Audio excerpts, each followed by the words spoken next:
ice is dropped on soccer's morning show, and once again, quoting Hutch from yesterday, it's another round of suffering with the buffering. Did not leave South Alabama yesterday. We'll be leaving today. Jarrett, this is what happens when you go someplace and you're tasked with tearing everything down after it's all been built for the holidays. So how much tearing down did you have to do? I haven't torn anything down yet. God, that's coming, though. Uh-huh. Well, I mean, here... This is why the Festivus poll is such a good idea. I know, because it is singular. It is the high strength to weight ratio. Yes. And so all these little things that we don't necessarily think about until it's time to tear things down. I mean, think about it with movie sets. You know, you build a movie set to tear something down. That's traditionally how this goes. Half the time, you know, Christmas, to destroy it in the act of it. Yes, and that's the thing. You know, you build it once and you make sure you tear it down so you don't have to worry about it ever again, unless you want it kept on the back lot. But yeah, we had to basically return the family home here to its full upright and locked position, pre-holiday style. So that meant taking down all of the ornaments, take the tree down, put all the ornaments away, make sure that everything is in its box, and it is taken to the storage facility, which is about 20 yards uphill. And yesterday, once again, I was reminded why tennis shoes and wet wood never really combined very well. So that was a fun experience. Next year, when you're there, you should ask for ask for some boots or something. Insurance. That too. Ask for some, go all out for it. You're going to make me do this? Buy me some Red Wing boots. Boots that'll last you 30 years. It'll take a while to break in a pair of Red Wing boots, but they'll survive a nuclear fallout. Well, I mean, I've got a pair of Merrills. I just did, traditionally going up a ramp and down a ramp, when you're carrying plastic bins with ornaments and things, it works. But yesterday, coming down the ramp, took an absolute header, just wiped out right on my ass going down the ramp, and did not have anything in my hands. I had unpacked this particular load and was leaving the storage facility, the storage shed, and heading back downhill. And so wet wood, tennis shoes, did not go well. And gravity, yes. And so, it did not go well yesterday. And so there's going to be stuff added to the laundry several times over, but no, it is. That's why we're still here in South Alabama. We'll be back tomorrow, and everything will be back in the office, and we'll be back to something resembling normal. Hearing of grievances will be grand. Do you ever think about the fact that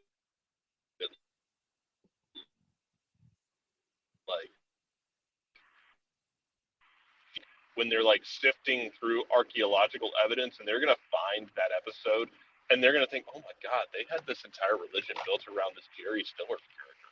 Yes. And we're going to go, yeah, you're right. He did. He did impact an entire generation of American TV watchers. Uh-huh. They're gonna if our last act before the nuclear fallout that burns Earth into a crisp is not to build a high melting point resistant statue of Jerry Stiller, that probably should be the last one, just so we can throw them off a bit, because not enough societies and not enough cultures use their last moments to misdirect future archaeologists. You got to have a little fun with the people who come after you. Yes. So that's I can't. Yeah, how much of the airing of the grievances did you have? I mean, I don't think we necessarily had folks around long enough for there to be airing of grievances. Because traditionally, you want to be in one place for quite some time, and you want to sit there and get everything all laid out, and then you want to have your airing. But we didn't necessarily have enough time in one space to have a sufficient airing of the grievances. Yeah, ours was short lived. I tell you what, ours was Christmas night. We went to my wife's family's. We just kind of hit everybody throughout the entire holiday break. At that one though, we have abandoned white elephant, and Okay. what we do now is a game where we all put in like $20. Each person puts in $20 instead of buying a white elephant gift. You give your money, and one person who you trust goes and uses that money to buy a bunch of like random small but useful things. Okay.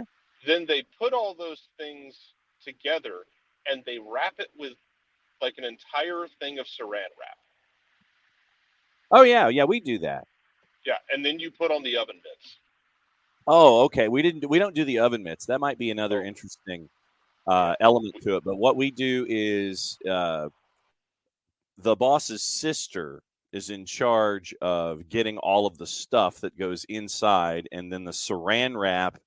She wraps it from the inside out and takes the saran wrap, and we'll add. And it starts off with candy and the small things, and the candy goes flying everywhere. And then the deeper you get inside the saran wrap ball, that's when you really start getting the cool stuff, like the Candyland game and the socks and all these kinds of things. And so we do it with dice, and you roll until you get doubles, and then you have to stop. But everything that you've unrolled, you get to keep, and then you have to pass the saran wrap ball around to the next person. That's what we're doing. Yeah, same. And I know it's not like there are other people who do it. But if you don't do it, I'm going to recommend it. It's actually a lot of fun. Oven mitts optional. The oven mitts make it. It depends on the oven mitts you get. If they're like cloth, you're really up a creek.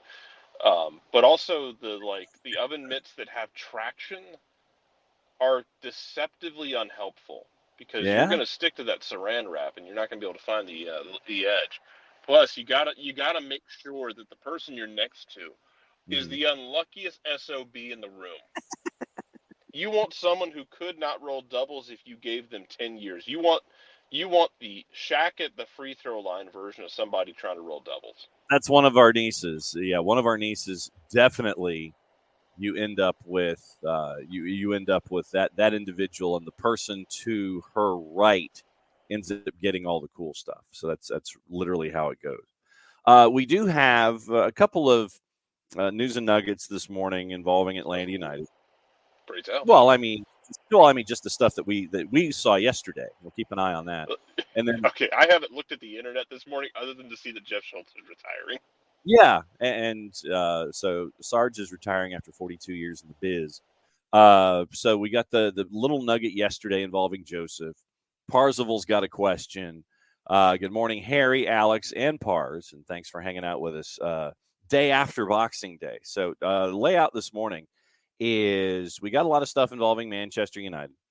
We've got a lot of stuff, obviously, since they were playing yesterday. We do have some stupidity down here. We do have some gamesmanship down here. And so we'll get into that. But obviously, there's a lot of stuff involving Manchester United. Joseph may have a home. That was what we kind of stumbled across yesterday. We'll keep an eye on that. We'll talk about it here in a little bit. Pars has a question.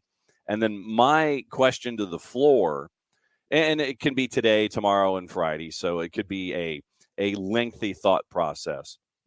So what will you carry with you from the year in a soccer sense? When I mention 2023 in soccer, what will stick in your mind? So those are the questions this morning, and that's kind of where we are. It's that I somehow did not appreciate Ange Postecoglou enough, and I was ready to go to war for him and put him on the U.S. national team as manager, and yet somehow I underappreciated him because of what I'm having to watch on a weekly basis in Glasgow. Yeah, and now Christian Romero might be out for 4 or 5 games for Spurs to add to their injury woes. We were talking about it yesterday with Prem and Proper, the review. Maddie could have, and Alex could have, sorry, both of you, an all-injured starting 11 and a starting 11. And so you've got that to look forward to with Newcastle. And so all that stuff, that's opening kickoff, brought to us by our friends at Kickoff Coffee. kickoffcoffeeco.com. Don't forget to use the code SoccerDownHere15. You get 15% off your purchase. They, in turn, take 10% reinvested into youth games and youth initiatives and stuff that they have earmarked. Very, very cool stuff from our friends at Kickoff Coffee and kickoffcoffeeco.com. So yesterday, it kind of it trickled through courtesy of a South American source who looped back to a source here on this side of the world.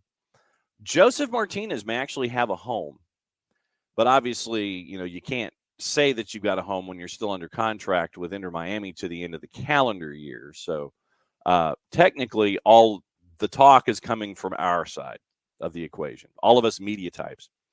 And it appears through sources in South America that Internacional might be the new home of Josef Martinez to the tune of almost $5 million a season. And so it's good money if you can get it. Yeah. And so that came across the bow yesterday. And so Internacional and Josef, they're looking to make the announcement, in the middle of January. And so what you would be experiencing in Internacional is obviously a slower pace of play, but a more physical pace of play. So once again, check your sources. This time of year, we're getting to that point. We're getting to the point where when we have Monday on a Tuesday next week, it'll be January 2nd. Window opens up. Check your sources, check your sources, check your sources. We'll remind you that on Tuesday as well. But, in this particular situation, Josef could be heading to Internacional. And Shooter, I'm not going to post what Shooter said because he started with a couple of magic words. He says, why can't we get him? Our forwards suck. You know what? It might actually kind of work in Caleb's system, where it doesn't have, where you might not have to defend as much on the front foot. Sure. Once again, with Josef, I will eternally just blame the trash turf in Nashville. Yeah. At Nissan Stadium, because he's not the only one that Nissan Stadium's turf has claimed a couple NFL guys this year as well. The playing surface just is consistently, for grass, is consistently very bad. And that injury really restructured the entire pace of his career and derailed a lot of it, and still sucks. Yeah. But yeah, man, if you can get $5 million a year in Brazil, man, go for it. Hell, you get a 2-year deal, $5 million a year. Punch those numbers in your calculator. It makes a happy face. Yes, and especially if you can figure out a way to dance around the tax man and figure out a way to do that as best as possible. So when Monday's on a Tuesday next week, we might have an advancement, but there were sources that mentioned, Internacional and Josef. So keep an eye on that. Put a bookmark in that and roll it forward. I know a lot of you this morning, Pars and Emilio, have been discussing more about Miles. And Pars is wondering, with all the defensive signings, how long until a Miles announcement? And so, I mean, they're really, yeah. Well, and let's go down the conversation here. Emilio's wondering if Miles has a gripe with the team, just a hunch, and then it has obviously nothing to do with signing us, with us, mind you. I don't think that there's a gripe, because once again, if you go back to draft day and conversations that were had in national media that were then debunked by Carlos Bocanegra, about what Miles had been offered, and B, the emotional state between the two parties, that was mentioned in a very negative way on national television, and it was seriously debunked. And those are the words I'm going to choose to use. That it was seriously debunked by Carlos Bocanegra. I mean, Miles, it comes down to this. It comes down to this with Miles. Miles apparently wants Walker Zimmerman type money. And right now, and the idea is, and Walker Zimmerman with bonuses and such, I think his base was 1.8, and with bonuses and other things that they put in his Festivus stocking. I'm sorry about that. Festivus stocking. He makes north of $2 million a year. Atlanta United has had this discussion in the past with other individuals who wanted to get paid. And I mean that, get paid. And so what you have and what you run the risk of, if this is, and like I said, we'll address this as a possibility. We'll go ahead and follow this road. If this is in fact what is, there in the Miles Robinson camp, what you look at is the idea of a cap league and a cap structure. And once again, we can get into this. And I know, Jarrett, you're going to be doing a series of Irish goodbyes this morning. So let me let you have word before you drop, before you come back, before you drop, before you come back. Right now, this is something that Atlanta United has been through before. And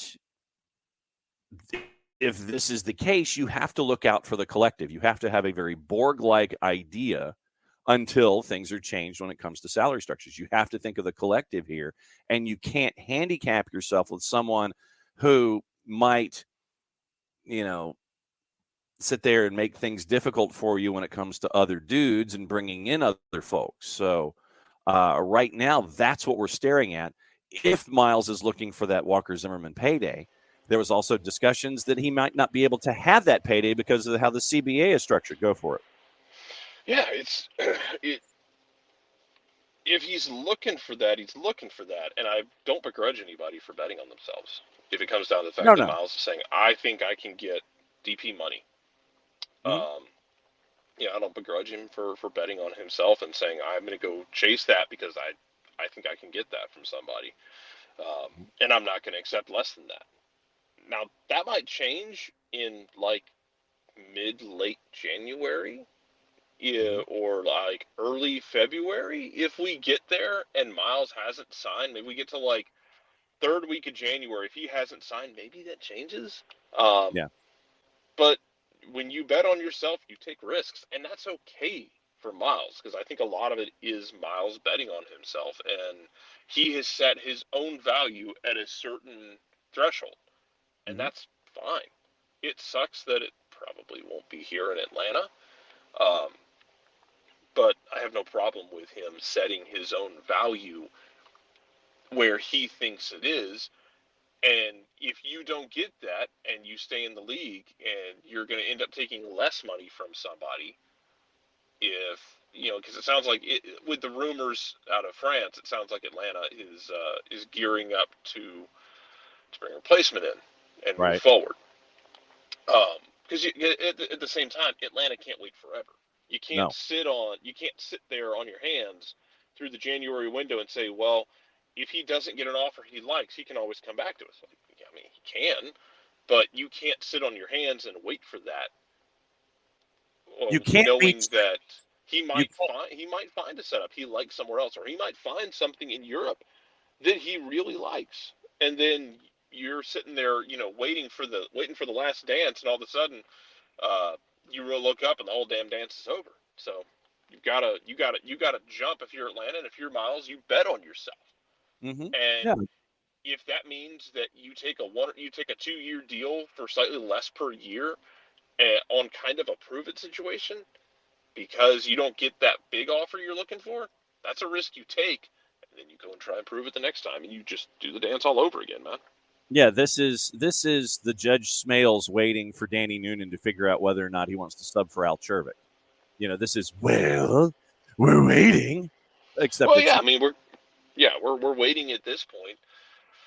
Now, like I said, you've got more and more smoke coming out of the rumors out of France, where Atlanta has just decided to corner the damn market. Steen Gregerson, yes. Bordeaux, yes. Yes. Yeah, we're doesn't Atlanta shop in Argentina? No, we shop in second division France now. We tried first division France. We got Luis Araujo, and then we just decided, you know what, second division France is more our speed.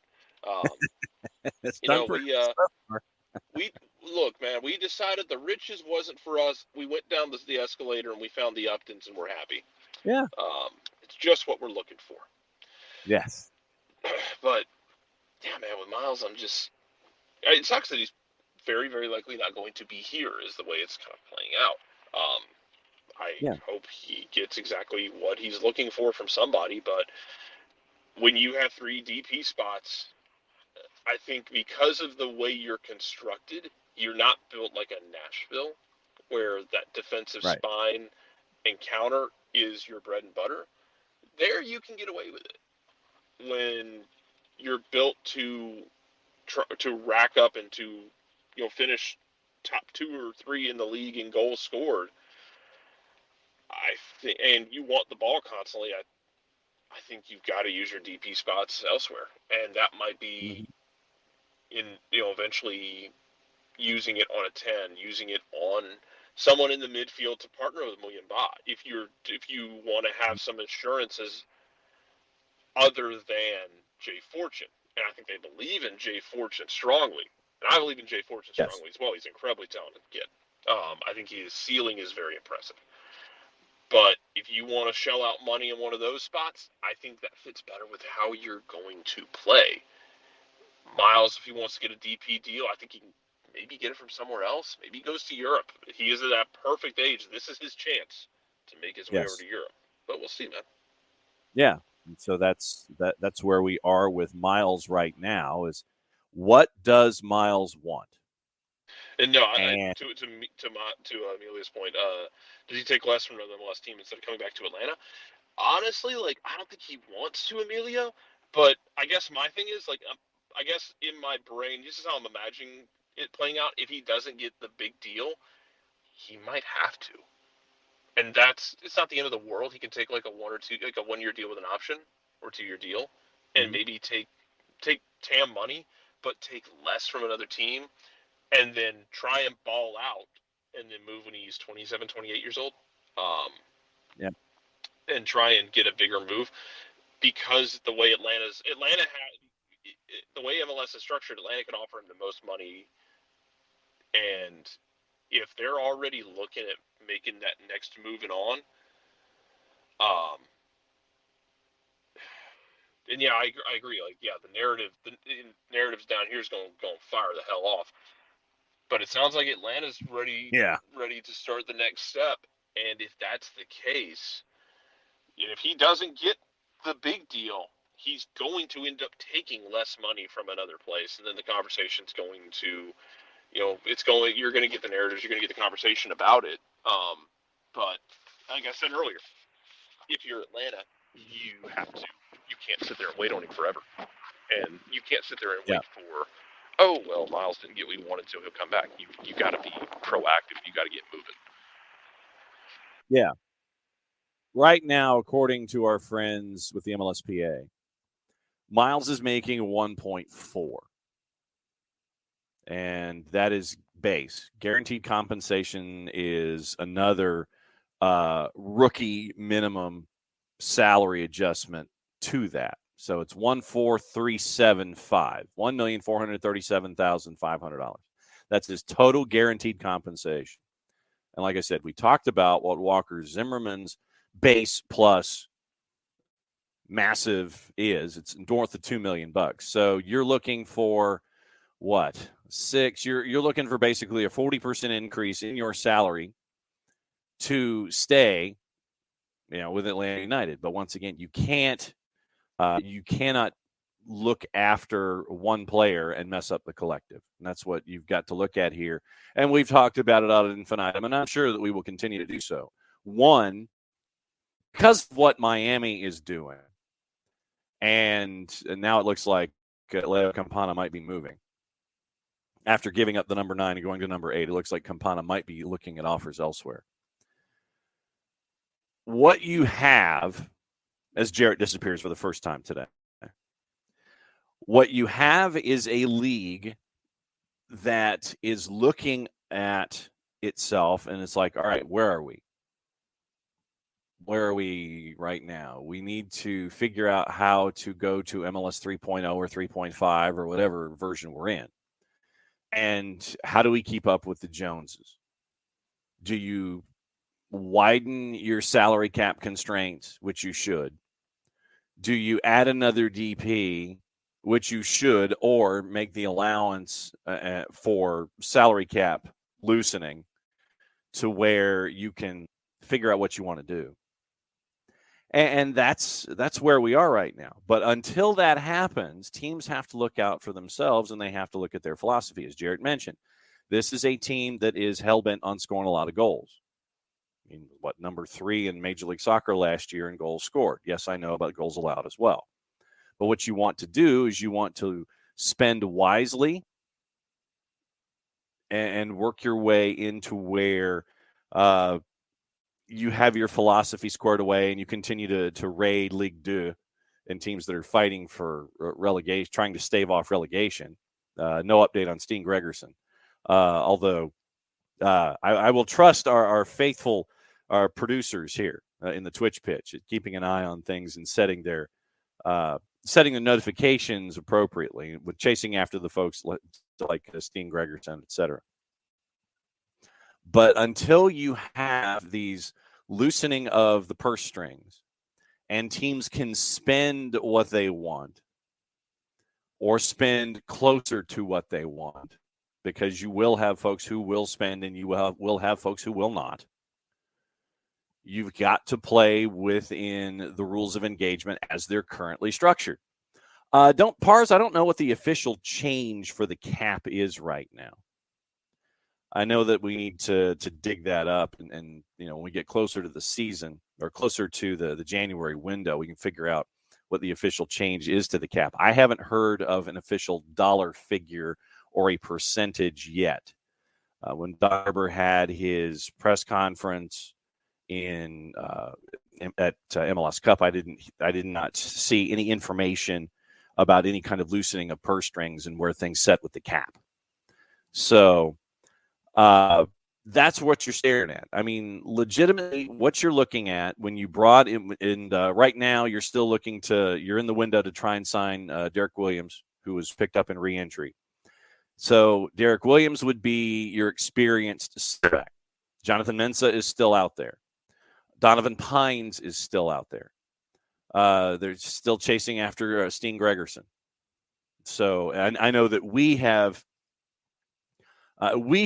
championed bringing in a guy like Donovan Pines here. And you stare at, okay, Mensah could be a mentor. Donovan Pines could be a mentee.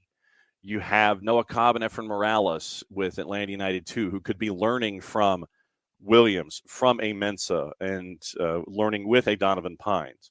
You've got Aiden Torres, who will be at right back, who's been tremendous for the two. So you've got youth that is there learning that might be, another couple of, maybe 6 months to a year season away or so.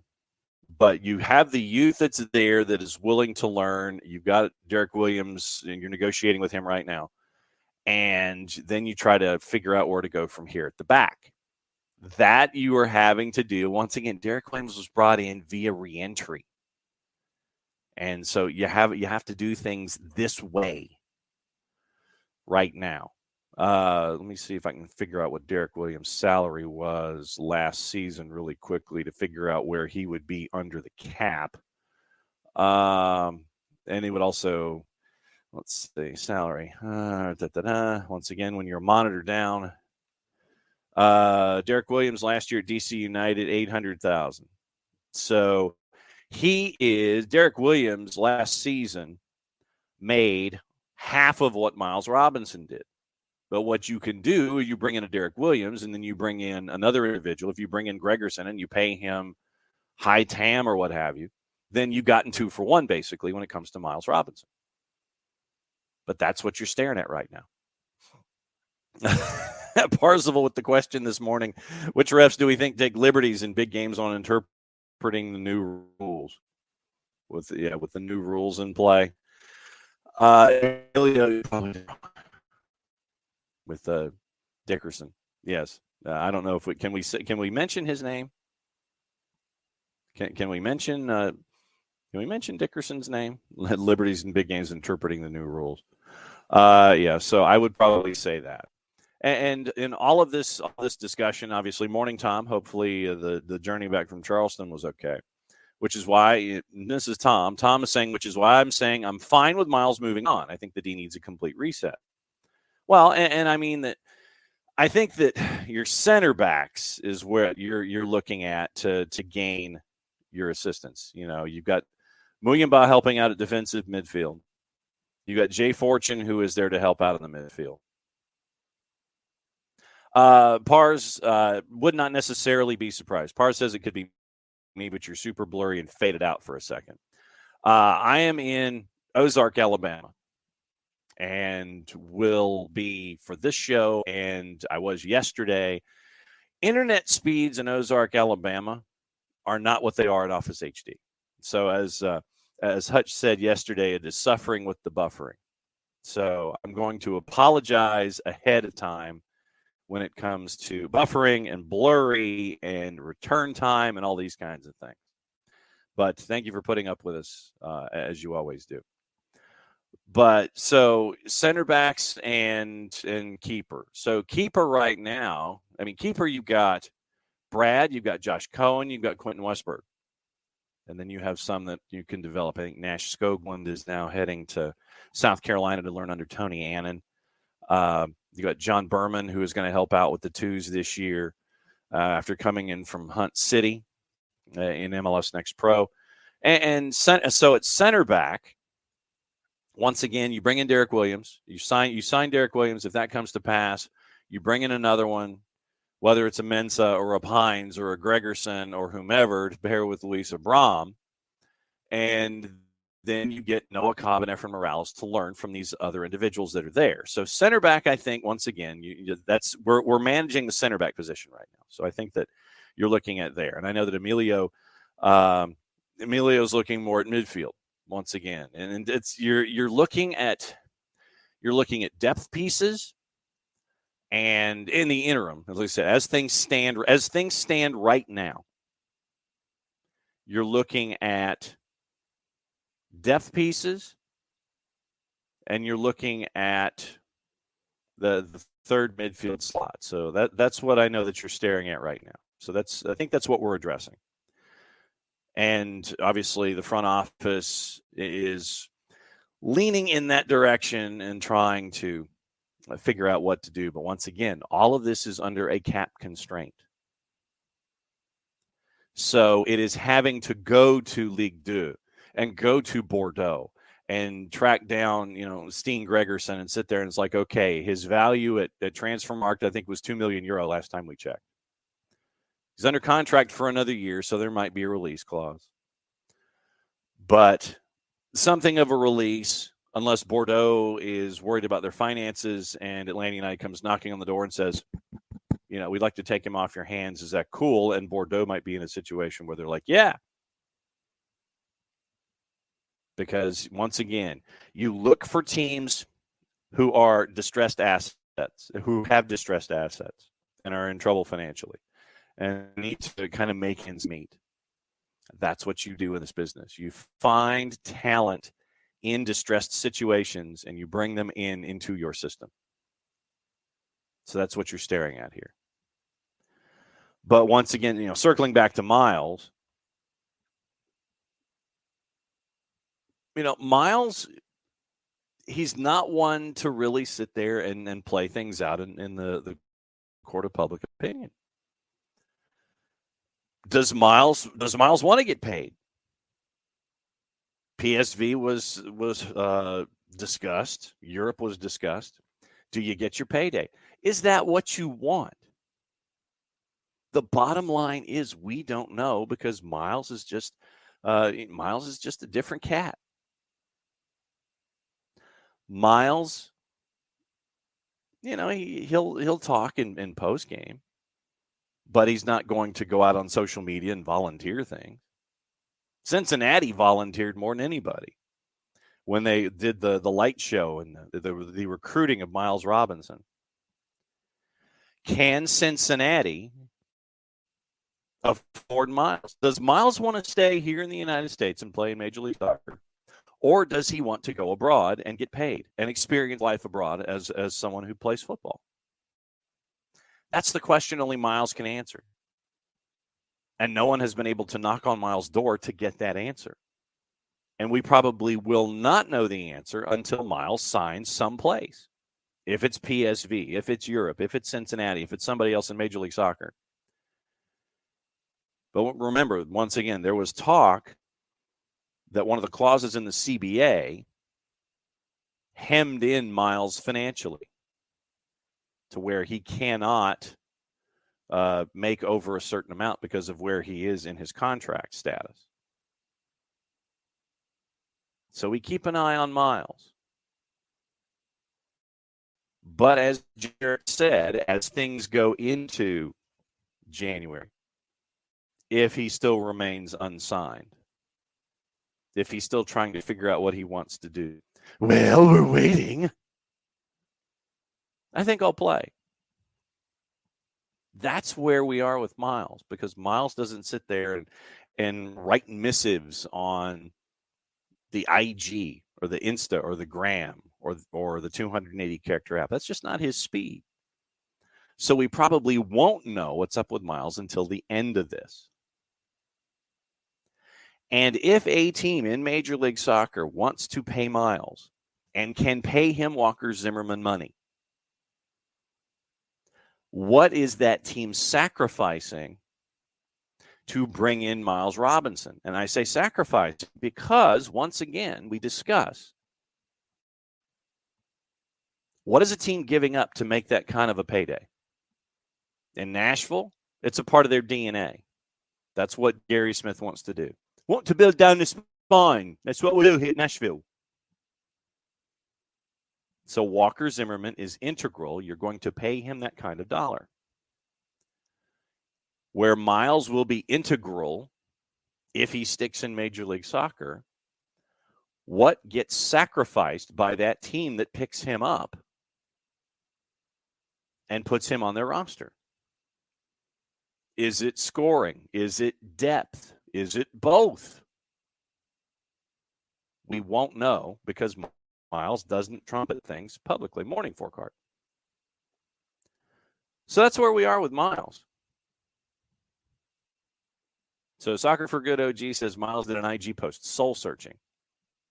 And yes, for card. Merry New Year, almost. We're in the in-betweens.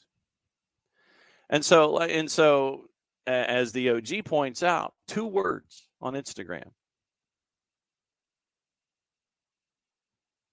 Well, that's what, Tom, thank you. Not the worst North Londoner I've heard. That's from hanging out with Gary. Gary's voice kind of sticks with you. 2 words. That's it, Miles. But like I said, he's a different cat. That's just how he's wired. We'll get maybe a message. It'll be nebulous. Multiple meanings. But I don't think we're going to know what Miles wants until Miles tells us. And I mean that in the finality sense, not just as an update like soul searching, as the OG has found out on the gram. So we'll see. But once again, right now, the league is still in a place where you have to sacrifice something to get something. Where Inter Miami's concerned, they're sacrificing defense. They are sacrificing defense, especially if Marcus Rojo comes in. 30-pluser on the other side. Yeah, Inter Miami, look, I'm going to say this right now. Inter Miami, take the over. Take the over. All season long, take the over. Don't care. And especially on games in the midweek. We talked about that as well. But yeah, right now, with Messi and friends bringing in all the friends and trying to figure out how that's going to fit under the cap, NIL deals waiting off in the wings. Oh, Beckham will make it happen. Moss brothers are like, bro, what do you want to do? Beckham's like, well, I want to bring in my friends. Then that'll happen. They'll find ways to make it happen. It's probably going to be NIL deals that you will have across the board with these folks. Pars, how many games do we really think the 30-plus players, meaning age, are going to play? One, with one, congestion, and two, the real travel that exists in MLS compared to the rest of the world. I mean, what happened late in the year with Messi and friends? Legit. Seriously, you ended up with games where you had Alba and Busquets playing most of the minutes to try to have some kind of a hammer defensively. Now, like I said, it's going to be the 30-plussers. And I think here's what I think is going to happen. Here's what I think is going to happen with Messi and friends. I think they're going to try to front load their wins as much as possible. They're going to go, you know what, to the wall out of the blocks. Because when you're trying to get into and this is my reference point, looking at the lower divisions in other countries, how do you gain promotion? You start out hot early and you try to hold on. And I think that's what I think that's what we're going to see out of Messi and friends this year.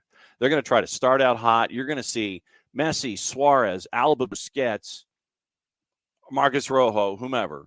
That starting lineup is going to be there. Yeah, there's some things I can say, Tom, and some I can't. I'll let you guys say them on the Twitch page. But I think what you're going to see is the star-spangled, all-star, oh, my God, Messi and friends starting 11 early in the season as much as possible. They're going to try to rack up as many points as they can and then try to hang on through the midweeks and try to make sure that they're going to be at the top or near the top of the Eastern Conference. I think that's what they're going to do. So I think early in the year, you're going to see the star-spangled Messi and friends starting 11. As we get later in the year, not so much. Of course, it could depend on positioning and where things are and if they really need to get a point in the midweek, those kinds of things. I think that's what you're going to see from Messi and friends. I think they're going to drive Tata crazy. I mean, Tata better have a case of Malbec on hand at DRVP and K after every match because he's going to need it. It literally, I'm going to see so many 4-3-5-4s. I mean, legitimately, that's what I think is going to happen. And Pars, we probably should print a T-shirt. Pars, big shout out to the boss, by the way.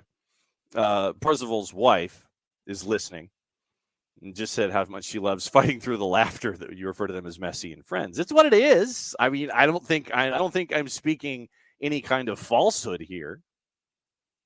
I don't think I am. It's Messi and friends. It's like, I want to get all my buddies together for one last ride. How many of us can say that? In our work, how many of us can sit here and say, you know what? This is my last gig. I want to work with my friends, and I want to have as much fun as possible. When you're Lionel Messi, you can do that. And so this is Messi and Friends FC. There is no substitute. It is Messi and Friends FC. But that's literally, when you're Lionel Messi, you can call that shot. What is David Beckham going to, is Beckham going to tell you no? Is the league going to tell you no? Are the Moss brothers going to tell you no? No.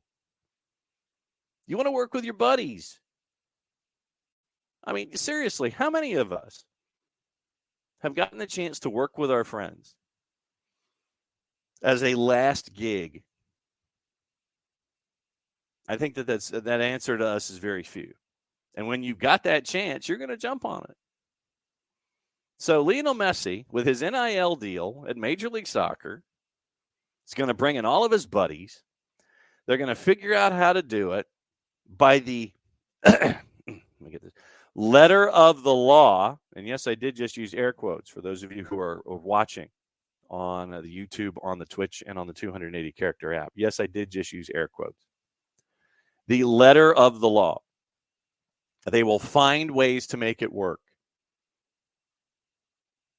Oh, sorry. I meant Gregory is going to be looking for a new home, not Campana. Campana wants to stay. Gregory's the one who looks like he might be leaving because he was going to be bought down, and he was going to be bought down into a TAM, so that would free up the DP spot. But look, it's Messi and friends. That's what it is. Bottom line. And I think that they are going to go, yes, Tom, thank you for typing the word in the Twitch pitch. They're going to go balls to the wall early. There, I said it. They're going to try to max out as many points as possible. We're going to be looking at, I'll say this right now, this will be one of my stone cold lock predictions of 2024, and we're not even in 2024, and we're saving all of that stuff until Monday on a Tuesday next week. So get your predictions for 24 ready for next Tuesday. This is my first stone cold lock prediction for 2024. That Messi and friends are going to come out of the gate just on fire. Like I said, you're going to see the star-spangled starting 11 of Messi and friends. They're going to try to rack up as many points as possible out of the blocks. And we're going to sit there, except here, because we're mentioning it here. We're going to, in the collective sense, short of us here, everyone is going to look at that point total early on after that international tour of El Salvador and Saudi Arabia and Hong Kong and Japan, and they're going to come in and watch them be completely tired and fall on their face. But they're going to come out of the blocks. They're going to have a massive amount of points because of the star-spangled starting 11 of Messi and friends. And everyone is going to sit there and go, oh, look at Miami. Oh, my God, oh, my God, oh, my God. They're going to probably come out with a big win streak. How does the league handle Messi and friends with Luis Suarez and Marcus Rojo and Alba and Busquets and Messi and all the scoring? And then they're going to come back to the pack because they have to manage minutes. Guarantee you. Of course, my predictions are usually 180 degrees from the actual. But, like I said, just look at them from the globe trotting and fall flat on their face. But what I think is going to happen, out of the blocks, they're going to come out with like an ish load of points. And they're going to be at the top of the East. And there's going to be some space. And everybody's going to sit there with their national narratives and go, are they running away with it in 2024? Messi and friends running away with Major League Soccer. What are they going to do? What's the rest of the league going to do to react? No. I think they start out hot.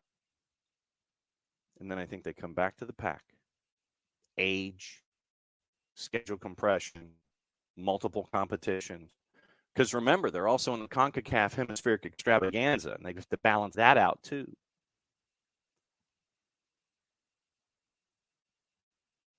So, front-loaded excitement with Messi and friends. Front-loaded excitement.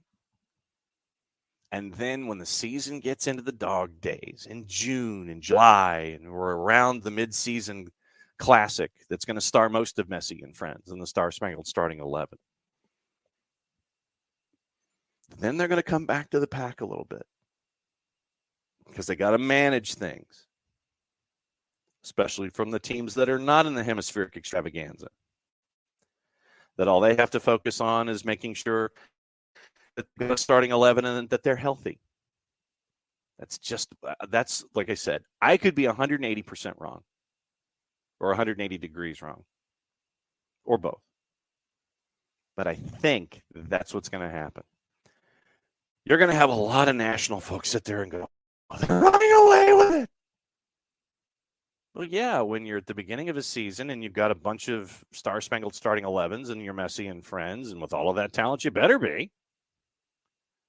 But they're going to come back to the pack.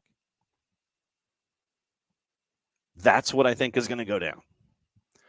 So mark the tape. I'm glad I got this in before the end of 2023. or the beginning of training camp or the tour to El Salvador. But I think that's what's going to happen. So keep an eye on it. That's what I think is going to go down. Wow, we haven't even talked about anything that happened in the Prem yesterday. So Josef, Miles, and Inter Miami. I get it. Josef, Miles, and Messi and Friends. Why does the old Super Friends Open stick in my brain now?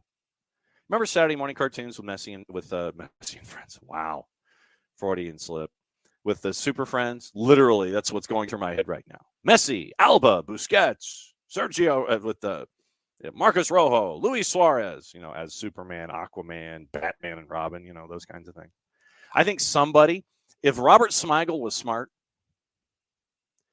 or that the sports version of Bob Smigel were smart, he would do a TV fun house with Messi and Friends as the Super Friends and just do that mashup. Just get that done right now. So that's my thought anyway. Shows you how much I know. In hour 2, got a bunch of stuff. Like I said, we barely touched on. We talked about Manchester United yesterday. We do have more details. We'll get into that in hour number 2. And stuff about ball boys and stupidity down here and pyramid rescue packages and what happened yesterday and getting you ready for what's going on today. But I want you to put your thinking caps on over the next couple days. I want to know what your stories of the year are.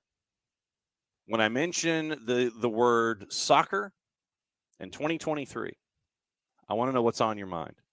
So today, tomorrow, Friday, we'll get 2023, all of our 2023 thoughts.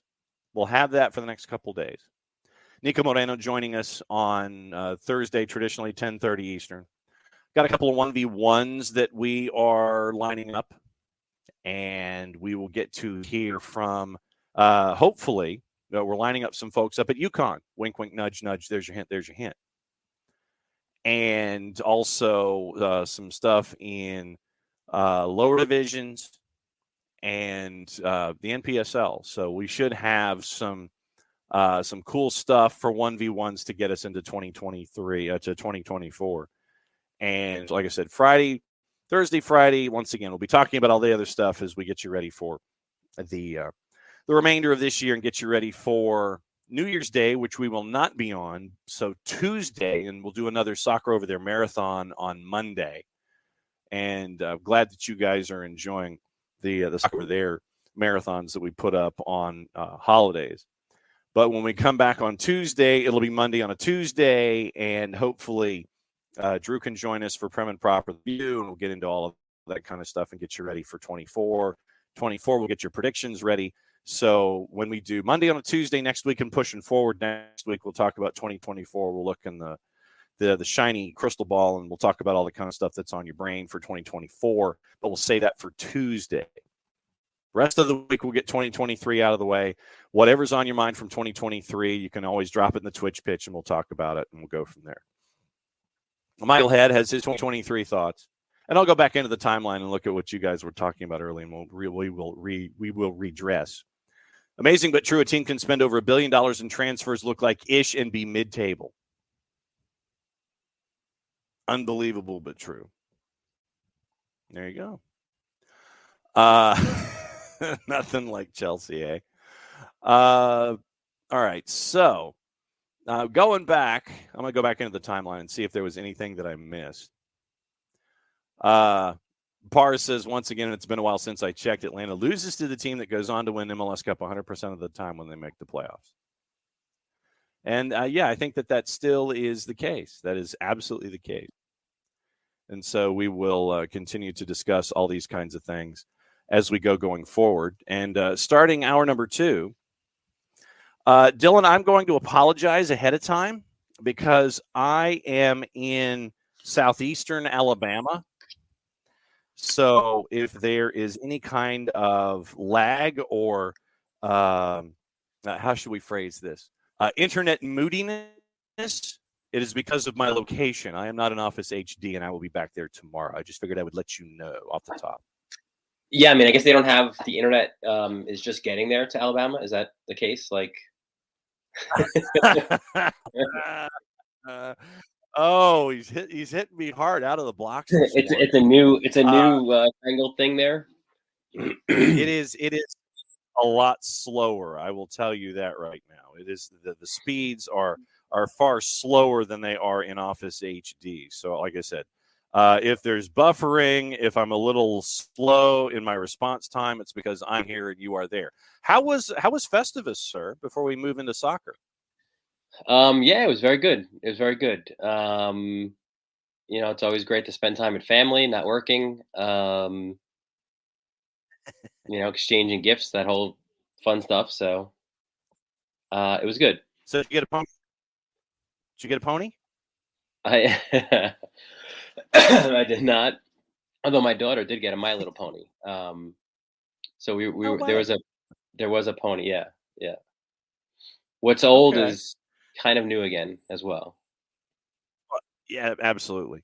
What I wanted to do with you this morning is I wanted to continue our Newcastle discussions as we seem to, especially here during festive fixtures. But I also wanted to kind of go over 2023 in soccer with you and be a little, I guess, philosophical about it, because I know that with your Newcastle, you can have an all injured starting 11 and an all healthy starting 11, and I'll say healthy in quotation marks.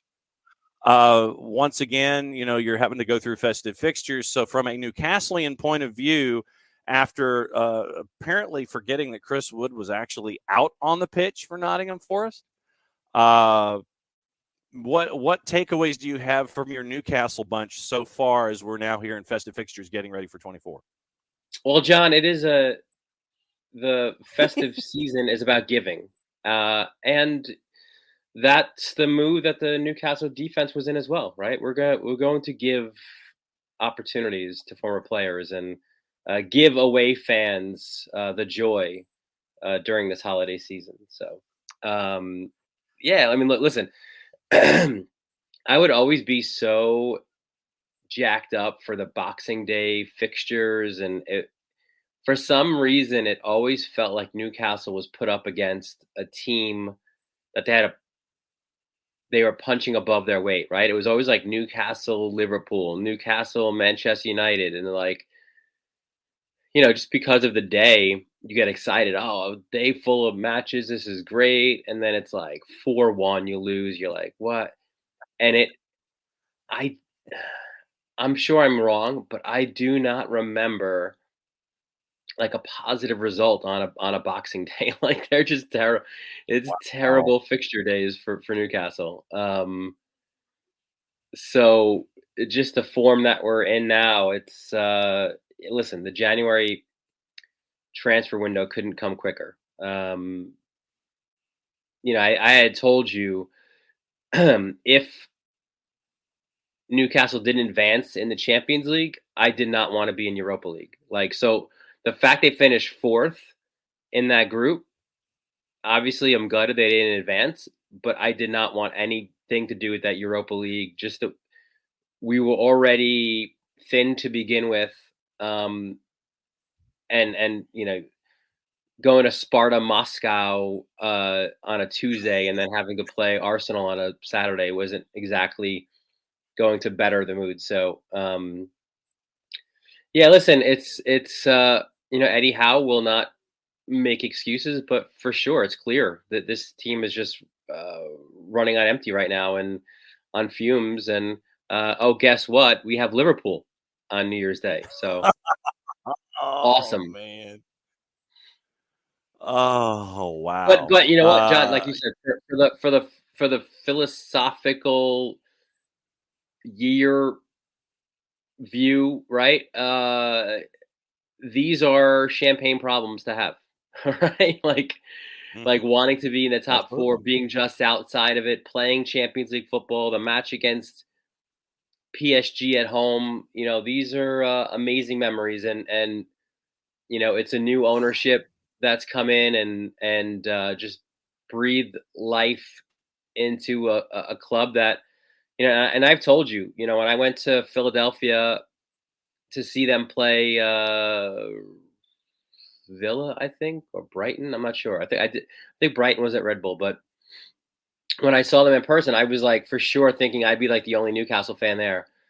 And there were a lot. There's a lot of us, and we haven't had a lot to cheer about. So, the fact that early in 2023 we played in a cup final, right? Didn't win it, but we made the cup final. We finished top 4. We made the Champions League. Like a lot of positives for Newcastle. So despite another Boxing Day defeat, the bigger picture is a positive one for sure. Well, and fellow Newcastle fan Alex Bassine, I think he has actually pinned this down correctly. He goes, Yule log is a symbol for the season. Logs are made of wood. It's Christmas. Santa is a well-known hat wearer, so obviously Chris Wood hat trick, easy money. The transitive properties that Alex has relayed here to lay it all out for us, I think that it is true thought by Alex this morning. And perhaps he's won a shilling or two over that off of that rationale. I don't know. Yes, maybe a couple juice I'm boxes. Right there with you. See, we'll get into juice boxes a little later. When it comes to soccer in 2023, since we're on this side of the calendar, so next week you have to save your way too early predictions for 2024, since the calendar has not turned. When I mention soccer in 2023, what will you carry with you, whether it's from a reporting standpoint, a story standpoint, anything like that, regardless of level or division or location on the planet? What will you carry with you from 2023 when it comes to the sport of soccer? Well, it's funny you mentioned that, John, because for OSDB, I've put out a top 10 moments with an American lens on it. So that'll come out on Monday. But we could certainly some of what we would talk about is going to be in that story, but I think it's got to start with Messi coming to America, right? Like that's a massive landscape changing moment. I'm old enough to be around and covering the league when Beckham came here, and I don't know if you had a chance to partake in it, but if not, highly recommend the Netflix series. That was good. That was a lot of fun. Yeah. But that felt like a different level, like a video game. Now you're on level 2 or level 3, and this one brings it up even more because, listen, David Beckham was a very good player, and obviously he was a much bigger brand than he was a player, or I should say a much better brand than he was a player, and he was a very good player. Messi, obviously, we've talked about this ad nauseum. He's the best there is, and arguably the best there ever was. So to have him here and to do what he's done early on, and to see what it's meant to this league that, listen, we cover, we love. It's our domestic league. I think it's huge. So that was, for me, that was like the biggest moment. But even again, from an American landscape, a few other things pop into mind, like the U.S. women, right? Like we were all excited to see them go and perhaps make history in New Zealand and Australia. They were the number 1 team.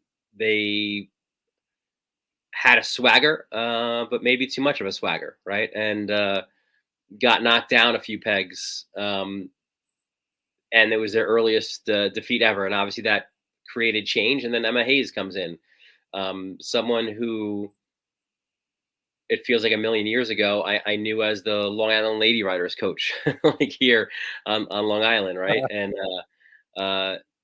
cool also to see her become the highest paid women's coach, and to see that level with Berhalter, and then Berhalter coming back. That's another story. Like, so certainly big ones from that perspective. Those are 3 or 4 of the 10 that I've listed on this kind of American soccer year in review story that'll be on osdbsports.com on Monday. Excellent teasing. I like the cross promotion. So then let me ask you this. How difficult was it for you to get down to 10? What was on the cutting room floor that you thought might make it but didn't? Good question. What didn't? I mean, I think like Denny Boanga's season didn't make it. Like his, and it's remarkable when you consider, like, it's not just winning the Golden Boot, which just accounts for regular season, but then you throw in what he did in the Champions League and what he did, in Leagues Cup, and like all the competitions and all the goals that he scored. That that didn't make it. Columbus winning it did. I probably could have taken a deeper dive at Nancy. I could have even, this didn't make the top 10, although I did just write about kind of the coaching carousel. We've never seen more turnover in Major League Soccer among head coaches, and perhaps that speaks to, is that a little bit of a Messi effect? A bit of a, we've got to win now, and there's pressure to win, where maybe in years past there wasn't as much pressure. And we've seen it not just among the bigger spending clubs, right? But we've seen it throughout the league. So I think that is perhaps another one of those bigger stories that didn't quite make the top 10 list. So is that good or bad that we had the coaching turnover that we did? If it is a result of panic, is it good panic, or is panic always a bad thing? So when I ask that question, I admit it's probably loaded to one direction, but is all of the coaching changes that a good thing or a bad thing in one season? Yeah, so I hear you with the panic. I generally don't subscribe to panic being a good thing, but I think pressure is a good thing, right? Like, you need to have pressure as a head coach, as a sporting director, general manager in your job, right? Like, if there's not pressure on you, then there's really not a lot of accountability, right? So in that sense, I like it. Definitely don't want to open this this can of worms, but come on. The ultimate pressure comes from potentially getting relegated, right? And obviously we don't have that yet in MLS. So I think that's the pressure we see throughout the world, right? Like in England and Spain and Italy, like the teams that, like, around this time of year that are in a relegation battle, they're quickly trying to change course and finding a new manager to do so. Obviously, that's not the case in the U.S. You can argue about too many teams in the playoffs. There's still 29 teams in the league, so there's a lot of teams that do not make the playoffs. And if that's like your ultimate barometer, then there is pressure for those coaches who, sit around that playoff line, right? So I don't believe like in the quick hook kind of panic decisions, but it is good to have pressure, I think, in this league. Was there one dismissal in Major League Soccer this past season that was more surprising over the others? It could be because of name, it could be because of team, it could be because of timing. when it happened, who it happened to. Was there one or was there a series of a couple that kind of sat there and you went like, whoa, okay, did not expect that? I think the first one that comes off the top of my head is maybe Lasada, because I don't think they crashed and burned. But then when you consider the ownership, perhaps not a surprise. So that's one that sticks out. I think Adrian Heath at the time it happened was a little bit curious because they were very much still in a playoff picture with a couple games left. So that was a little bit puzzling. I think even, I don't know. I mean, they were coming off a bad loss. Gio Savarese was a little bit weird when that did happen. Yeah. But again, it looked like Portland was just kind of looking for like a new coach bump. Not surprised at Miami, especially because that was all part of seemingly the plan, right? Like Red Bull, not surprised at the initial one, and not surprised necessarily that Lassane wasn't kept around because they were always looking for that European manager, the German manager, I guess. So I think those are a few off the top of my head that that were the most surprising in the timing of it. What in the wide world of sports is going on in Minnesota? Apparently nothing. That's what I'm saying. It's like, all right, we're gonna stick with the interim, and our sporting director is gonna come at the turn of the calendar, and yeah, we're cool with it. I just you mentioned scratching your head over the timing of the Adrian Heath dismissal. With only a handful of matches left in the season, you're sitting there going, okay, maybe we should just give him a shot and he finishes out and whatever happens, happens. But then now you're sticking with the interim. Your sporting director, yeah, we're cool with him just kind of showing up a little later. And, you know, that's fine. It's just I'm perpetually scratching my head over what's going on in Minnesota. And this is just the new part of all of this. No, you're 100% right. Like, you know, it's funny, like when the U.S., and I guess that could have been part of the 10, like the new guy in charge for U.S. soccer as well, right? Like all of U.S. soccer and the changes that he could bring about. But like even there, he wasn't here and he was able to have conversation. Like just because you're in England, like Zoom still works. Like you could still talk to coaches. Right? At least I think so. Yeah.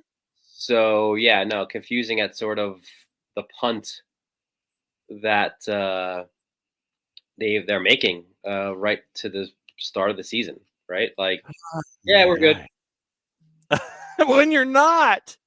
That's the thing that gets me. It's like, no, bro, you're not okay. You're not good.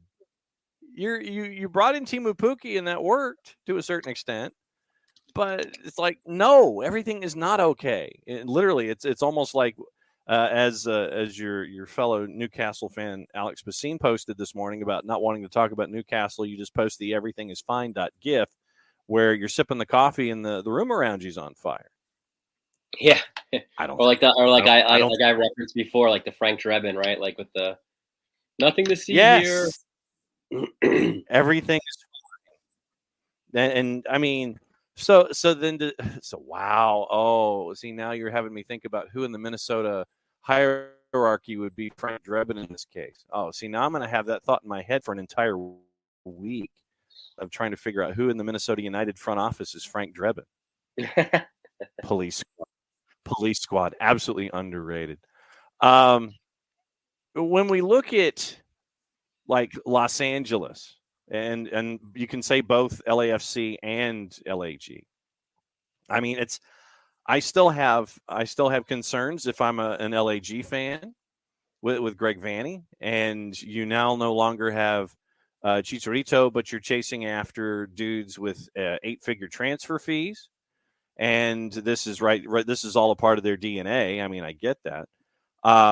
but you've got problems in the larger markets in Major League Soccer. You look at Los Angeles, and LAG was the big brother, and then LAFC has just rocketed past them. Then in New York City, it's Red Bulls, where you bring in an individual in Sandro Schwartz, whose most success was at one of the Moscow franchises. I think it was Dinamo or Spartak? I get them confused. Neither team you want to play if you're Newcastle on a Tuesday. True. That's absolutely true. And then NYCFC was kind of, messing around, and they did not make the season 3. And Chicago, now this is another thing. With Chicago, you stick with Frank Klopas, and you seem to be just as cool with setting money on fire or just like emptying out your wallet. I literally have this vision of the front office or Joe Mansueto in charge of all of the AM. I just have this vision of him like in this conference room with the glass table and all of the AM just dumped on it. And Mansueto's going, okay, so we'll send this to this team and this to this team. And it's like, what are you doing? Chicago, to me, it's like you had questions in the offseason, and now you have questions upon questions in the offseason. And how about Nashville too, right? Like, we don't need international players. We're good. Oh, we're fine. Sam Surridge was great. We're very, very happy with Sam Surridge. We're very, very pleased with what he's been able to do so far for us up front, and we're looking forward to him getting more adjusted to Major League Soccer, Dylan. That's how it works. Always a big fan of the Gary Smith whenever I can get it.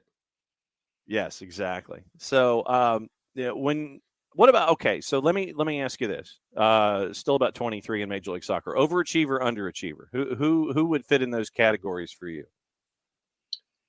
This past year, overachiever. Mm-hmm. Did one exist? Yeah, there definitely. It's got to be still. Even though the playoff loss sort of, takes a little bit of the shine off, it has to be St. Louis, right? Like, because everyone kind of figured they'd be, because they weren't building in the way that others built. It had to be them. Because everyone kind of thought they'd be in last place. So to finish first in the West, a historic expansion season, and you know what? That could have also been part of the 10. It didn't make the cut either. But I think they were certainly overachievers. They were probably more underachievers in MLS than there were overachievers. I mean, you could argue that Cincinnati wasn't. I don't know. Did they overachieve? I mean, they had never had that level of success. They had just come off making the playoffs. So I don't think, did a lot of people have them as Shield winners, coming in? I don't know. I don't think so. No, I don't think they did. No. Or did they just reach their, I feel like when you say a team overachieved, it's almost like, well, you don't expect that again, sort of, the next season. And I do expect them to be in the mix. St. Louis is one of the more interesting, I think, stories looking ahead. Just like, so what does year 2 look like for them, right? Like, are they going to have that Austin experience where, they fly out of the gate, they look incredible, and they kind of regress to the mean, and now who are they? Are they this middling team with a really fancy stadium, or are they, did they just struggle, and now, with the new sporting director, they'll turn things around. So, sorry. So back to your question, underachieved. Yeah, listen, an NYCFC underachieved. Certainly, right? From this neck of the woods, that's for sure. You expected more from them. I almost wanted to say Portland, but I just felt like they were generally old, but you always expect them to be in the mix. So certainly that you would say that they underachieved. Did Miami overachieve is a question. Like, but then again, they didn't. Yeah, that's a tough one, I guess, right? Like, I'm just kind of walking through it in my head and verbalizing what's in my head. But like, I thought of that because like they were bad, and then Messi came and they won League's Cup, but then Messi got hurt and they don't make the playoffs. So I guess they were about where they were, but huge expectations for them obviously coming up in the new year. So just sort of off the top, and yeah, I mean Minnesota underachieved. I think you look at a lot of the teams that are below the playoff line. I think it's fair to say that they underachieved, but based on recent history and teams that have done well, I would put NYCFC right at the top. And it's weird too because we all knew the issue with the number 9, and that's the same issue they went into the season with, which was a little bit confusing, right? Like they seemed to have an idea that an experiment would work that didn't work. So I think it's safe to say that Cincinnati and Miami achieved. Yeah, I think that's fair. I think that's fair. I don't think Columbus, like even though Columbus won, were a lot of people surprised. I don't think a lot of people were surprised by that, right? Like certainly not LAFC making the final. An interesting debate could be whether they underachieved. Like they reach 3 finals and they go 0 for 3. Yeah. And I think that there is value there in that discussion. What are you up to on New Year's? Are you quiet, dodging fireworks, or what? Yeah, no, I'm not.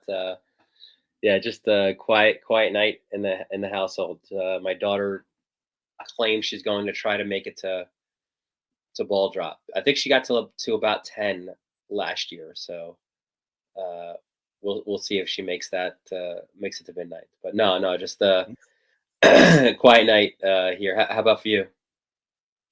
It should be the same, and trying to make sure that a puppo does not freak out with all the fireworks. So we're going to keeping an eye on the worst. Keeping an eye on the rowdy man and making sure that he's okay with teenagers lighting off fireworks starting at sundown and working their way till about 2 a.m. So it's a fun time in the subdivision on New Year's Eve.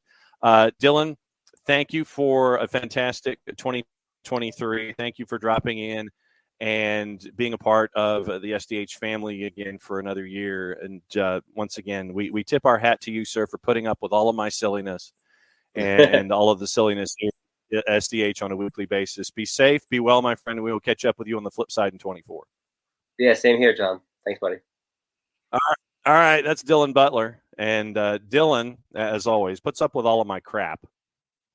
And so I had to, and to everybody, I'll say this again on Friday, but since Dylan visited us here on Wednesday, thanks to all of our golden ticket holders, thanks to all the guests, thanks to all of you on the Twitch pitch, thanks to all of you that are a part of this wacky family here at Soccer's Morning Show. And like I said, we're season 8 coming up in early 2024. So season 8 of Soccer's Morning Show coming up in short order. But thanks to Dylan for putting up with all of my weird stuff. Follow him on the Twitters at Dylan_Butler. Go to OSDB Sports, read all of his stuff. And Varsity Media on YouTube for all the high school things. All of that is a part of Dylan's milieu when he comes here on Wednesdays at 10 when he can to discuss things going on in Major League Soccer. And it's great to have him as a part of the SDH family. Yes, OG, Atlanta underachieved. Remember, we're spoiled. Yes.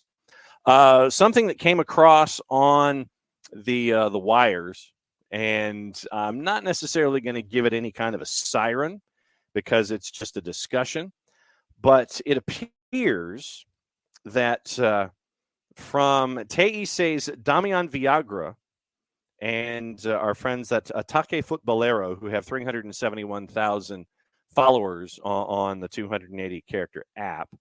It looks like Santi Sosa is being discussed to head to Racing in 2024. So that is being discussed and talked about and possibly being a possibility. So, Santi, when he was healthy, and that, like I've said, I feel like that you kind of have to phrase everything starting that way. When Santi Sosa was healthy, he was an integral part of the midfield. Unfortunately, he just was not healthy enough, and it took him. It would take him a while to get back to full song, and then there would be others who were healthy, who had passed him by, and then you have transactions and the twos and all of that. But you wish, if this is in fact the case for Santi Sosa with a relationship with Racing, then more power to him. He's a great young man, and I want the best for Santi Sosa. So as we say, Ataque Futbolero, 371,000 followers on the 280 character app, and they are referencing a report from a periodista at TIC, a reporter at TIC, and Santi Sosa rumored to Racing. And so this is where, once again, here late December, early January, once again, we get into the January window, and you're seeing names kind of push their way in, and you figure out, okay, here's the deal. And you wonder what's going on. So we'll see. We'll see what's going on. So that's the latest the rumor with Santi Sosa that Tom was referencing, and so we'll keep an eye on that. So just once again, keep an eye on the Twitters, the 280 character app, and we will continue to remind you: check your sources, check your sources, check your sources. Please check your sources. Check your numbers, check your sources. And that is what this time of year is all about. And you make sure that you're looking at, that you're looking at folks, and you keep an eye on them, and you're going, okay, dude's got only 1,800 followers. Maybe I shouldn't necessarily sit there and keep an eye on that. You file it away, but you don't sit there and trumpet it. It's like, okay, dude says this. Does dude with, 1,800 followers, does he have a history of developing and breaking news? If he does, hang on to it a little more. And, keep it in your hip pocket. Don't necessarily sit there and talk about it, but keep it in your hip pocket. But Ataque Futbolero in Argentina, referencing a report from TIC. So keep an eye on Santi Sosa possibly moving to Racing in 2024. So we'll keep an eye on that as a part of all the moves that we get as soon as the calendar turns, and we turn into the 2024 year, when we have Monday on a Tuesday starting next week. We mentioned what's going on in that particular rumor, so we'll go ahead and chase all the other gossip, rumor, and innuendo while we're discussing things. Half hour to go here, and we'll discuss everything with Manchester United. We will discuss what's going on with Manchester United and all the stuff that we forgot to talk about yesterday. So Rangers and Ross County, by the way, off because of travel concerns. The pitch is fine, but at Ibrox, but the travel is not. So for those of you that were looking at Rangers and Ross County today, it ain't happening. All right. Courtesy of our friends at the BBC, this is their clearinghouse of all the talking points. Manchester City close to signing Argentine midfielder Claudio Echeverri from River Plate in a deal likely to result in them loaning the 17-year-old back to his current club until the end of the Premier League season. Also, Arsenal, best positioned to sign 22-year-old Sporting Lisbon defender Gonçalo Inácio in January with the Portugal international, who has a 60 million euro release clause. Also interesting, Liverpool. Sporting Lisbon striker Victor Gyökeres has been linked with Arsenal and Chelsea in January, but the 25-year-old Swedish international, formerly with Coventry City, says he wants to stay with the Portuguese club for the rest of the year. Spurs, who now have another injury issue, Christian Romero out 4 to 5 weeks. ready to pay £25 million to prize 18-year-old Belgian midfielder Arthur Vermeeren from Royal Antwerp, with the deal including a large upfront fee and an agreement to loan the player back to the Pro League champs for the remainder of the season. That comes from the three-letter paper. Take the information at your own peril.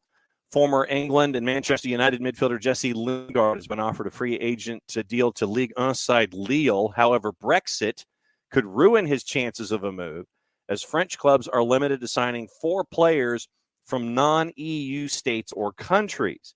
Speaking of which, the league that we neither promote nor discuss by name is thinking about loosening their restrictions on internationals in time for if not this window coming up, for the summer window at the end of their season, so they can bring in more players to Saudi Arabia, because they really want to bring in Mo Salah and they want to really bring in a lot of other players. So they're thinking of loosening the restrictions on internationals, because I think it currently is 4, and they're thinking of expanding that number. So keep an eye on that, about the league in Saudi Arabia that we neither discuss in depth or promote them on TV by name. Manchester United considering a move for £26 million rated striker Joshua Zirkzee. 7 goals in 17 matches this year for Bologna. Inter Milan keen to bring in Iran international Mehdi Taremi from Porto in January, but could look at Manchester United French forward Anthony Martial or Chelsea's Armando Broja as alternative, and that's from our friends at Gazzetta dello Sport. Atletico Madrid have knocked back an approach by Juve for Argentina midfielder Rodrigo de Paul. PSG have agreed a deal worth €20 million or £17.33 million for Corinthians' 18-year-old Brazilian midfielder Gabriel Moscardo. That's from Fabrizio Romano. Former France defender Raphael Varane open to leaving Manchester United to return to Lens, where he started his career. But Bayern Munich are also keen on making a move for Varane, while another of his former clubs, Real Madrid, also remain in the race. Brazil and former Atletico Paranaense forward Vitor Roque has flown to Spain to begin his contract at Barcelona. He signed a 7-year deal when he was 17 back in July. So that is your gossip, rumor, and innuendo, the early rounds, as we play our way through here. Let me go back and look at the comments. Let me see if there was anything else that I missed from our earlier discussions this morning, specifically about because we had a long discussion about Miles Robinson, had a long discussion about Josef Martinez. I think Max Tam did go up, Emilio. I just don't know how much off the top of my head. So we'll see. We'll see what's going on with all of that. So 1.65 looks like is the new number before you get into DP space. Dickerson. Dickerson. And there are a couple of others too that drove folks crazy this past year. Tom says Kit Talk is seeing that Messi and Friends' third jersey will be Dolphins inspired. That would be interesting. The orange and the aqua. That people will buy the ever-loving-ish out of it. So we'll see what happens there. Four-card Sosa possibly to Rossing. Atake Futbolero has discussed that.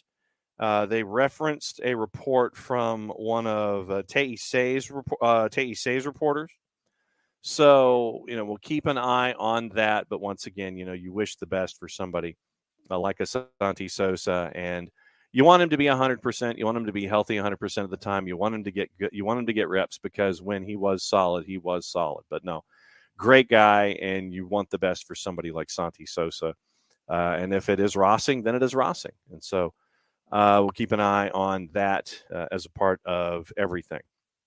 Yesterday in the Premier League, I know we were kind of talking about Boxing Day and what went down.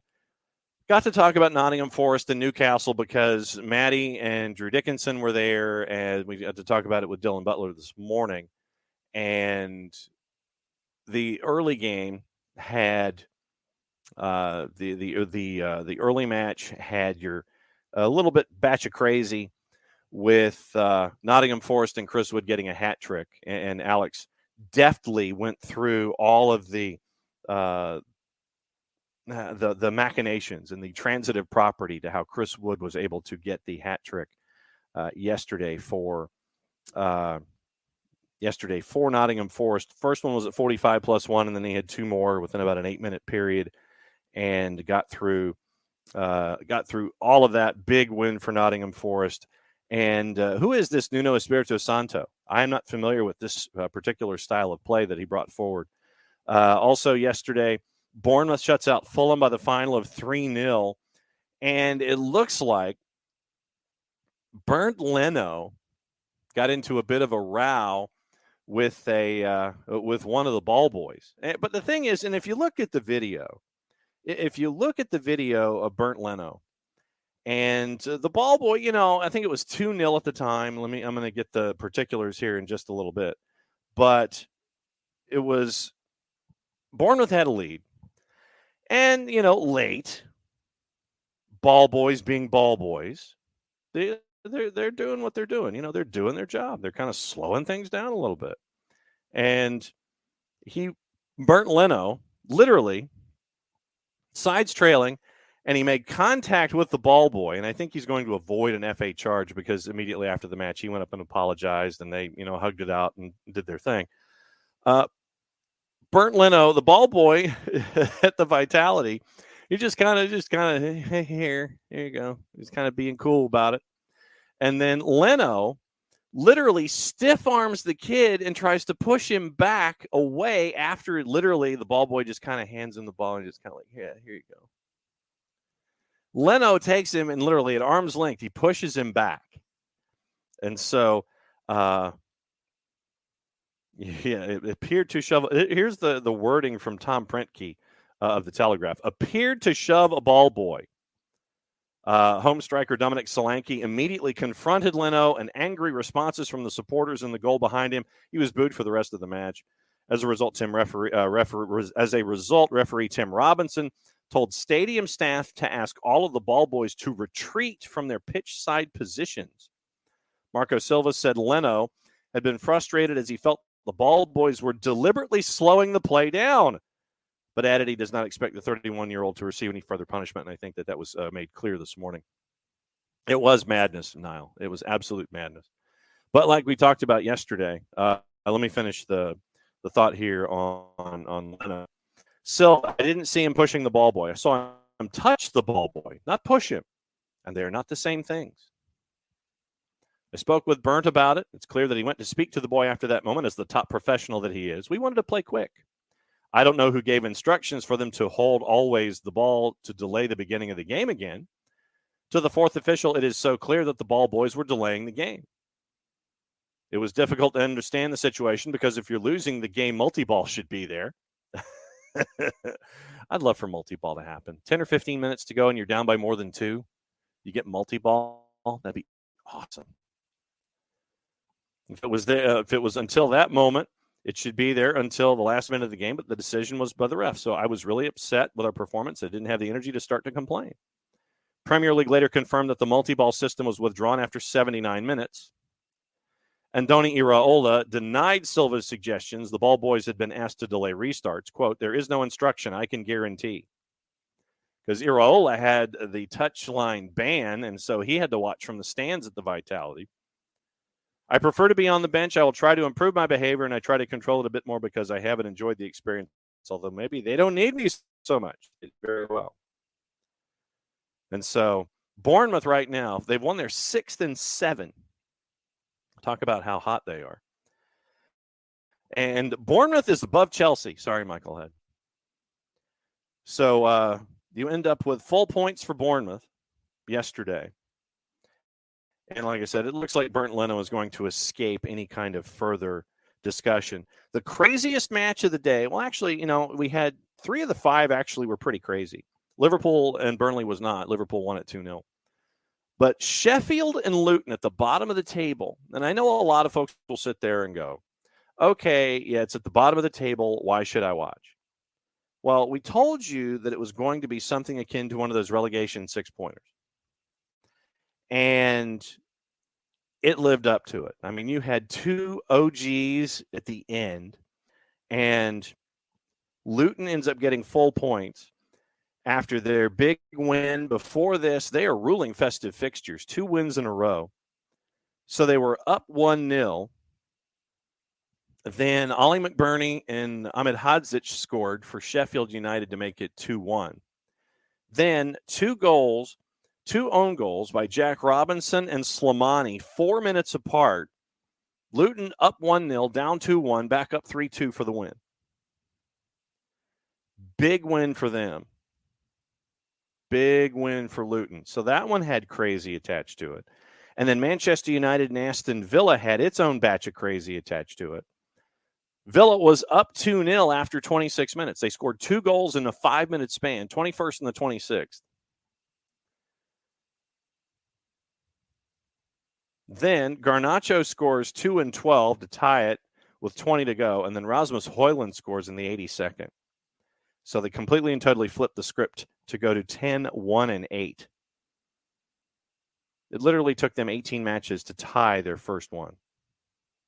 Literally took them 18 matches to tie their first one in the season. But so 3 of the 5 yesterday were crazy. Today, 3 matches. 2 at 2:30 Eastern, 1 at 3:15. Brentford and Wolves, Chelsea and Palace, followed by Everton and Manchester City. Contributor Niall thinks it could be interesting with those 2, considering the Premier League form of both teams.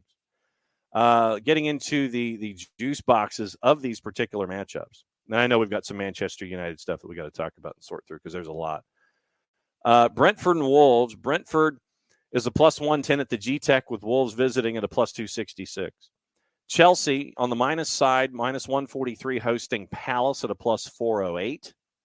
Everton at home at Goodison Park is a plus 503 in the composite, courtesy of our friends at Odds Portal. Manchester City coming to town at a minus 172. And Pep Guardiola has reminded folks, go ahead and doubt us. We'll learn you. So something that you should never do, never, ever do, is question anything coming from Pep Guardiola. So, yes, do not question Pep Guardiola about anything that he says. But we did talk about yesterday, in the last 20 years, I believe, only once has a team outside of 4th come back to win the Premier League, is that they were behind at festive fixtures. And that was Manchester City when they were 8th. They came storming through and had that massive run of like 11 billion matches in a row where they were unbeaten. So, 45 minutes ago, Echeverry and Manchester City have agreed on the $25 million deal that we were talking about in gossip, rumor, and innuendo. Bernd Leno is set to avoid an FA action after pushing the ball boy. And we have to have our new rent. We don't, but we still end up having them anyway. Yeah, Tom, you will definitely take a draw right now against Manchester City. Had another round of stupidity down here yesterday. And it's from both the PA and the Guardian. Luton Town have confirmed South Yorkshire police are investigating an alleged racist comment towards Carlton Morris in their win at Sheffield United. Club statement, quote, "We can confirm that Carlton Morris reported an alleged racist comment from the crowd during this afternoon's Premier League fixture at Bramall Lane. Carlton reported it to the match officials in line with Premier League protocols, and the matter was dealt with immediately by both Sheffield United and South Yorkshire police, who are currently investigating. Luton will offer Carlton and any other player suffering abuse our full support and would like to reiterate that we take a zero-tolerance stance against all forms of discrimination, whether in person or online. We would like to thank both Sheffield United officials and the police for their swift actions in dealing with today's incident," end quote.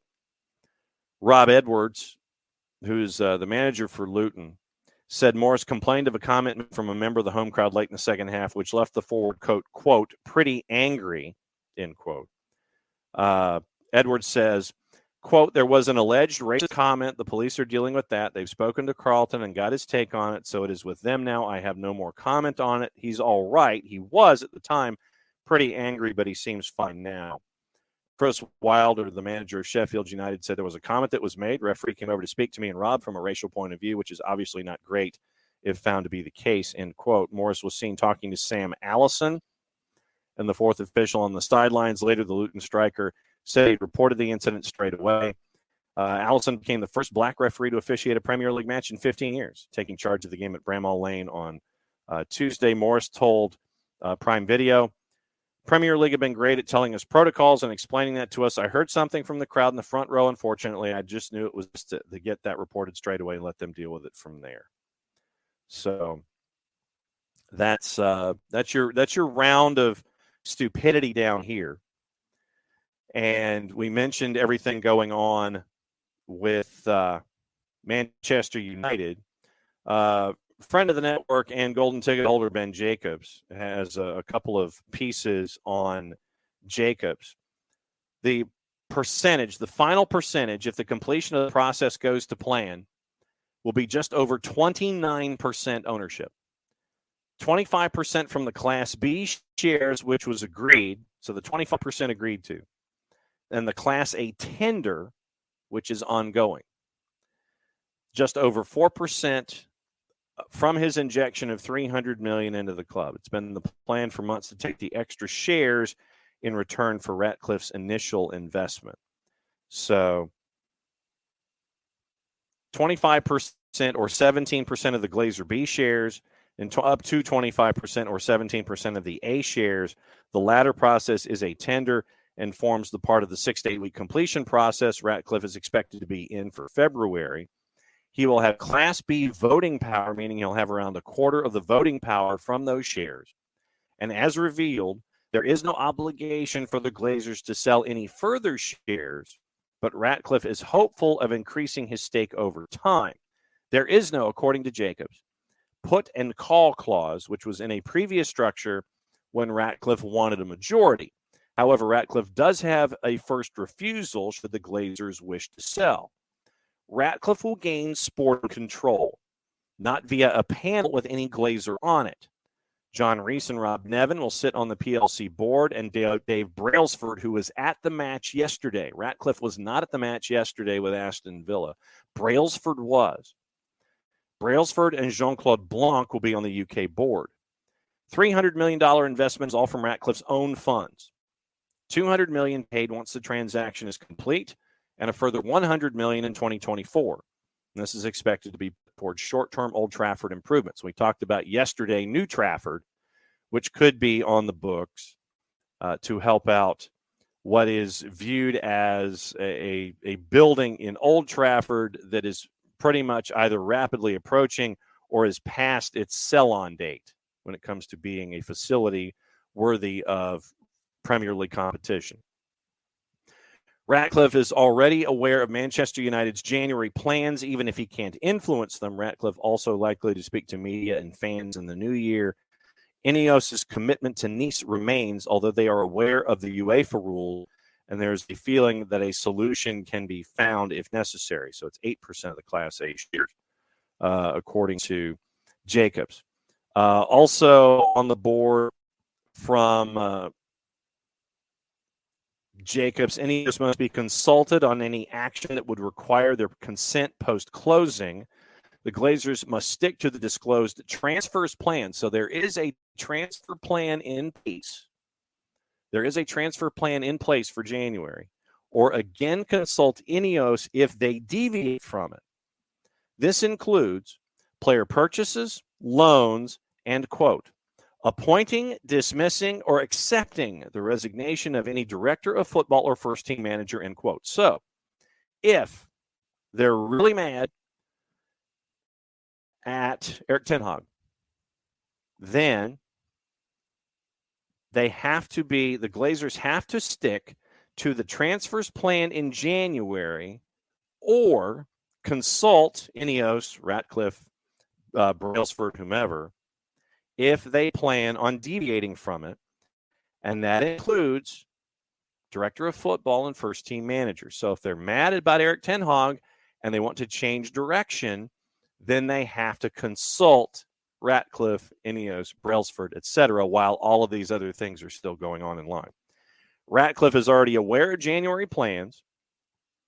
But according to Jacobs, naturally, all windows are unpredictable, and these terms give him some sporting say now, even in pre-closing. So your required reading today will be at Ben Jacobs on the 280 character app. So let me put Ben's handle in the Twitch pitch here, so everybody can reference. If you want to go down this rabbit hole and chase after what Ben has been able to piece together when it comes to the sale of Manchester United, Ben is a must follow for European football. Got to catch up with Ben and got to recommend some great places for Ben to eat while he was here for summer series. So he has the section available for the January discussions, and if there's any kind of different ideas that need to come from Manchester United as a board right now. So he's got all of that stuff locked up for you. Another couple of pieces of news. Chelsea will consider offers of 45 to 50 million pounds for Conor Gallagher. It's clear Mauricio Pochettino values him. Gallagher is content to fight for his place, meaning Chelsea won't be looking for any cut price sale. It's understood Spurs late last window wanted to spend around 35. So Michael Head, it is Conor Gallagher with a mark of 45 to 50 million when it comes to anybody in the January window interested in Conor Gallagher. And Brighton's Kaoru Mitoma will likely miss the Asian Cup with an ankle injury after Roberto De Zerbi confirmed he's out for 4 to 6 weeks.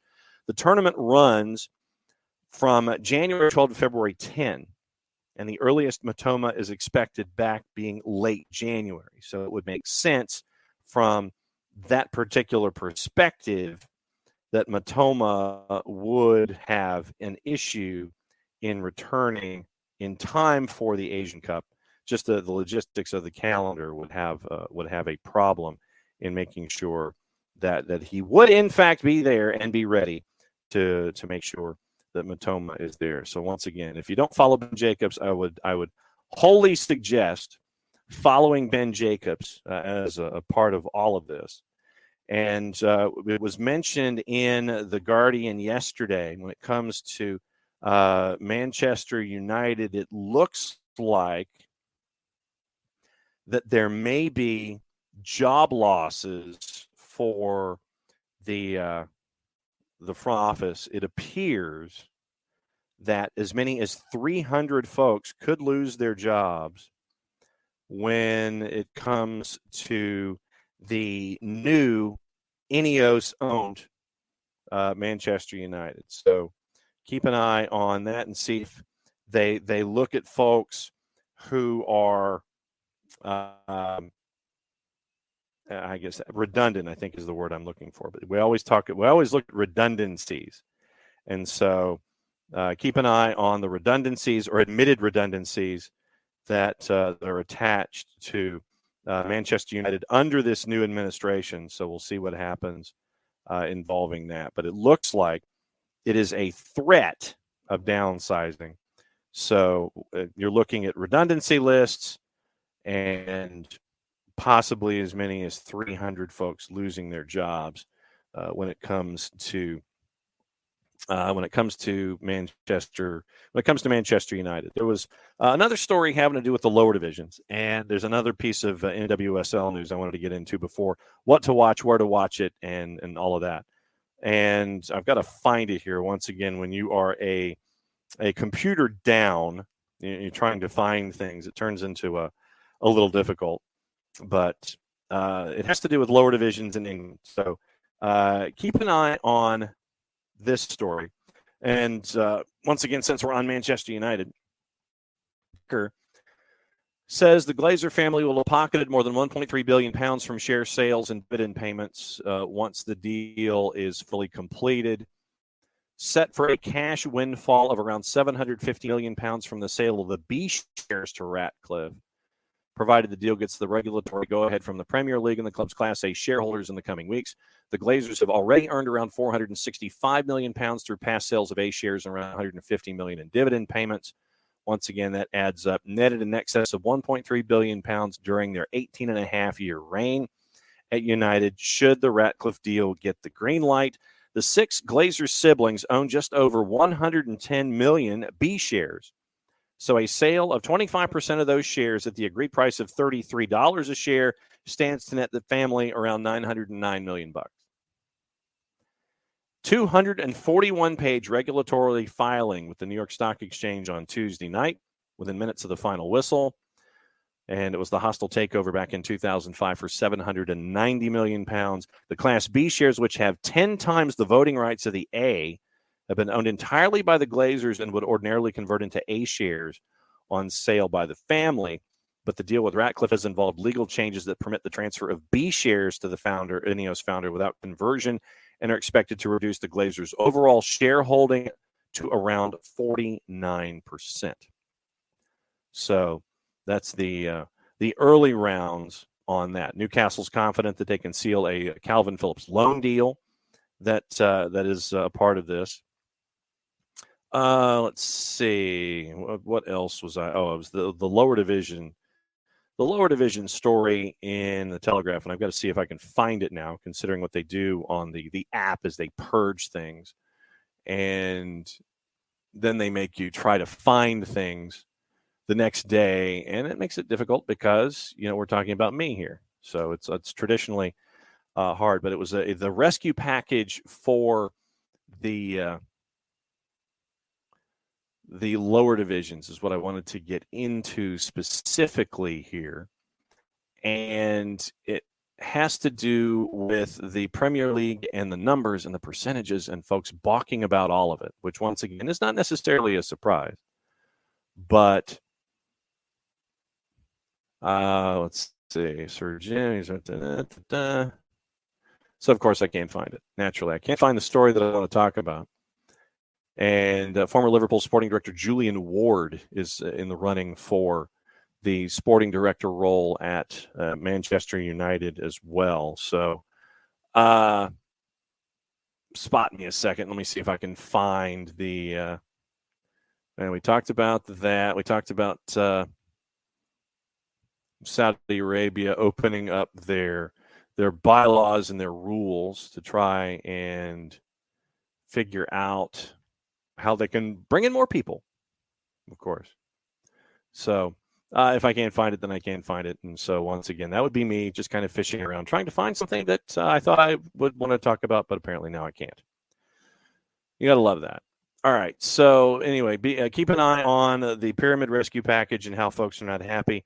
The folks at NWSL Boston have put their proposal together and a more detailed proposal about where they want to have everything laid out when it comes to property and facilities and all that kind of stuff. Our friends at the Blazing Musket not Blazing Saddles.